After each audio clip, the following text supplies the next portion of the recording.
నమస్కారం ఈటీవీ 360కి స్వాగతం. ముందుగా ప్రధాన అంశాలు.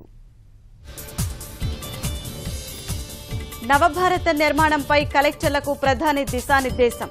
సాధించాల్సిన లక్ష్యాల్ని సిద్ధం చేసుకోవాలని సూచన. 2018 చివరికి అమరావతిలో ప్రభుత్వ ఇళ్ల నిర్మాణం పూర్తి. ఎమ్మెల్యేలు అధికారులకు బహుళ అంతస్తుల భవనాలు. అప్పుల వ్యయం తగ్గించేందుకు ప్రభుత్వం కసరత్తు. తక్కువ వడ్డీకి రుణాలు తెచ్చి పాతవి చెల్లించాలని నిర్ణయం. అమరావతి సిగలో మరో ప్రతిష్టాత్మక ప్రాజెక్టు. బీఆర్ శెట్టి హెల్త్ సిటీకి నేడు ముఖ్యమంత్రి భూమి పూజ.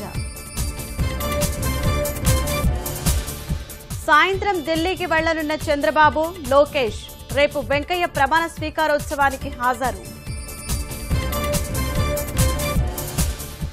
భర్త బలవంతపు లైంగిక చర్య నేరం కాదు, అత్యాచారంగా పరిగణించలేమన్న సుప్రీంకోర్టు. నోట్ల రద్దు తర్వాత భారీగా పెరిగిన పన్నుల రాబడి. తొలి 4 నెలల్లోనే 19% వృద్ధి.